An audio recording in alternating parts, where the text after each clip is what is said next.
Swine flu से पीड़ित जनपद की 31 वर्षीय महिला कार्तिक मलिक को मैक्स हॉस्पिटल देहरादून के चिकित्सकों ईसीएमओ का प्रयोग कर उनका उपचार उनकी जान बचाई गई।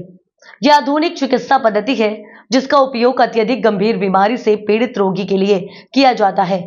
आज दिल्ली रोड स्थित एक होटल के सभागार में पत्रकारों को उपचार के संबंध में जानकारी देते हुए मैक्स हॉस्पिटल देहरादून के चिकित्सक डॉक्टर वैभव चचरा एवं डॉक्टर ऋचा लोहानी ने जनपद की 31 वर्षीय महिला की बचाई जान।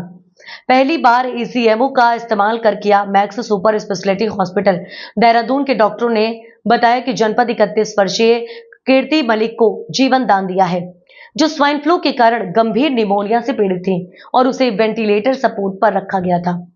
चिकित्सा क्षेत्र में एक महत्वपूर्ण उपलब्धि के रूप में अस्पताल ने सफलतापूर्वक एक्स्ट्रा कोर्पोरियल मेम्ब्रेन ऑक्सीजन का इस्तेमाल किया। ये एक अत्याधुनिक जीवन रक्षक तकनीकी है। इसका उपयोग उन गंभीर स्थितियों में किया जाता है जब हृदय या फेफड़े हैं, जब हृदय या फेफड़े प्रभावी रूप से कार्य नहीं कर पाते और शरीर को आवश्यक मात्रा में ऑक्सीजन प्रदान नहीं कर पाते। ये पहली बार है जब max super speciality hospital Dehradun में ईसीएमओ का सफलतापूर्वक प्रयोग किया गया है।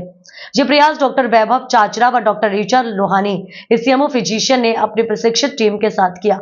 कीर्ति मलिक को सांस लेने में कठिनाई हो रही थी, जिसके इलाज के लिए वह सहारनपुर के एक स्थानीय अस्पताल में गई, लेकिन उनकी स्थिति में कोई सुधार नहीं होने पर डॉक्टरों ने उन्हें हायर सेंटर रेफर किया, जहां से वह Max super speciality hospital Dehradun आई।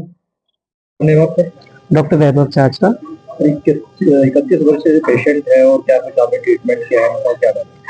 31 वर्षीय जो हमारी पेशेंट थी मिसेस मलिक, इनको बड़ा ही घातक निमोनिया था, जो कि स्वाइन फ्लू प्रकार का वायरल निमोनिया था, जिसमें फेफड़े ऑक्सीजन बिल्कुल भी बना नहीं पा रहे थे और वेंटिलेटर लगाने के बावजूद भी इम्प्रूवमेंट नहीं आ रहा था। तो इनको एक प्रकार की मशीन या एक्मो मशीन जिसे हम कहते हैं उस पर डाला गया, जो कि एक फिल्टर का काम करती है, जैसे डायलिसिस मशीन करती है वैसी फिल्टर का काम करती है और जो गंदी गैस है कार्बन डाइऑक्साइड उसको निकालती है और ऑक्सीजन प्रदान करती है, जिस दौरान फेफड़ों को कुछ समय मिल जाता है आराम का और जो निमोनिया है वो धीरे धीरे कम हो जाता है, तभी हम पेशेंट को मशीन से निकाल पाते हैं। तो अंततः खाली वेंटिलेटर या दवाइयां नहीं इंपॉर्टेंट, ये एक मशीन है जो कि बहुत कारगर स्थित हो सकती है, खासकर वायरल या एक्यूट निमोनिया या खासकर जिन पेशेंट्स में जिसमें दोनों फेफड़ों में डबल निमोनिया होता है, और ये उत्तराखंड का पहला है। बहुत लिमिटेड मशीनें हैं, ऐसा तो डेटा नहीं है, बट अगर मैं से पिछले साल की बात किया जाए तो 60-70 मशीनों से ऊपर नहीं थी। निमोनिया की बात करते हैं, निमोनिया का मतलब ये है कि फेफड़ों में ग्रसित हो जाना। निमोनिया 3 प्रकार का ही होता है, वायरल, बैक्टीरियल या फंगस होता है।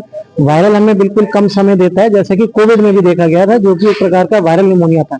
उसमें भी यही मैं जोर देना चाहूंगा, कई लोग इसमें बैक्टीरिया की दवाई ज्यादा दे रहे थे, तो ऐसे में भी घातक सिद्ध हो सकता है। तो सही समय पे अगर हम इंटरवीन करें, अगर इसमें भी हम देरी करें या पेशेंट को वेंटिलेटर पे डालने की देरी करें, एक्मो में देरी करें, तो वापसी नहीं है ना। और अगर हमने पहले एंटीबैक्टीरियल्स भी दे दी ऐसे पेशेंट्स को हाई एंड, तो बाद में हमें देने के लिए कुछ नहीं रह जाता। तो मिनिमम इलाज से लेकर उसी हिसाब से धीरे धीरे उसको एस्केलेट करना चाहिए। बट ऐसा नहीं कि वेंटिलेटर एक आखिरी रास्ता, उसके आगे भी ऑप्शन बन जाता है अगर दोनों फेफड़ों में डबल निमोनिया हो और वेंटिलेटर से भी आराम ना आ रहा हो। पेशेंट आपके पास आ रही है, कैसी कंडीशन?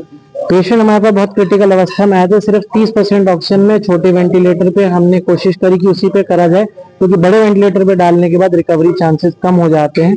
पर फैमिली ने भी हमारा साथ दिया, वो लोग दिल्ली भी जाके पता किया, फिर हमने एक्मो यहीं पे लगाया और डॉक्टर साहब थे तो जिसके कारण से ये निकल पाए, है ना। और किस तरह का ट्रीटमेंट आपको मैक्स हॉस्पिटल से मिला? मेरे को पहले कफ हुआ, फीवर हुआ, उसके बाद मेरी ऑक्सीजन होगी, मैं 30 ऑक्सीजन पे मैक्स में गई थी और वहाँ पे मेरा ट्रीटमेंट स्टार्ट हुआ। One of the best treatment मेरे को मैक्स में मिला है, जिससे मैं बहुत सेटिस्फाई और यहाँ तक पहुँची हूँ। आपका वो कितने दिन वहाँ भर्ती रही? मैं 1 महीना, पूरा 1 मंथ। मामूली खांसी आपको इतना बड़ा वो जानलेवा बन गई आपके लिए? नहीं, फीवर भी था मेरे को, वो समझ नहीं आया कि इतना लंबा हो गया कि लंग्स में इन्फेक्शन हो गया और प्रॉपर बेसिकली था कफ और फीवर। नॉर्मली खांसी हो गई, फीवर हो गया, तो आपने कहा किस डॉक्टर को पहला ट्रीटमेंट? सबसे पहला ट्रीटमेंट मैंने डॉक्टर संजीव मित्तल जी को दिखाया था सहारनपुर में, फिर उसके बाद उन्होंने रेफर करा था। इससे पहले भी किसी को दिखाया? उससे पहले होम्योपैथिक ट्रीटमेंट नॉर्मल, फिर उसके बाद डॉक्टर संजीव मित्तल, फिर उन्होंने आगे रेफर करा था उनको मैक्स में, फिर वहाँ से प्रॉपर ट्रीटमेंट स्टार्ट हुआ, वेंटिलेटर, एक्मो जो भी हुआ, ट्रीटमेंट के बाद अब आपको कैसा फील हो रहा है, कैसा लग रहा है? बेटर, बहुत बेटर। वीकनेस है थोड़ी बहुत, बट काफी बेटर। हाँ जी, फ्राइड और ये सब बाहर का नहीं खाना, ऑयली नहीं खाना। डॉक्टर पैनल को क्या कुछ कहना चाहेंगे? आपका अच्छी पूर्वक इलाज किया गया है। हाँ जी, डॉक्टर पैनल को क्या कहना चाहिए? डॉक्टर पैनल थैंक यू ही कहूंगी कि मेरे को आज इतना यहाँ बोलने के लिए मैं बैठी हूँ आपके पास, नहीं तो मेरे को नहीं उम्मीद थी कि मैं यहाँ बैठ भी पाऊंगी। तो all thanks to Richa ma'am, Weber sir और ऑल मैक्स टीम जो है। आपका नाम? डॉक्टर रिचा।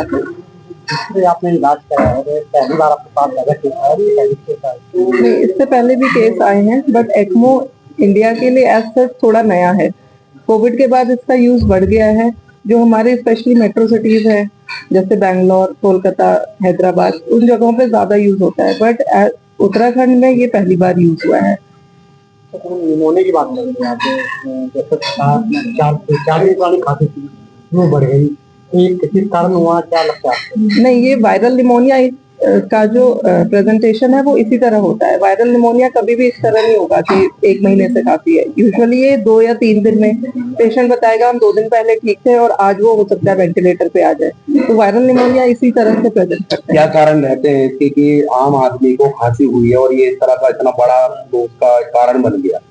कारण बेसिकली जो मरीज है उसकी इम्यूनिटी पे डिपेंड करता है। जो इस तरह के निमोनिया हो सकता है, हमें यहाँ जितने लोग बैठे हैं इनको निमोनिया हो, बट इनमें से जिसकी इम्यूनिटी सबसे कम है उसको ये बड़ा निमोनिया में कन्वर्ट हो जाएगा। अदरवाइज बाकी लोगों को हो सकता है सिर्फ खांसी, जुकाम, हल्का फीवर होकर निकल जाए। इम्यून सिस्टम इसका पूरा कारण है कि जितना कम होगा उससे जल्दी जकड़ लेगा। यस।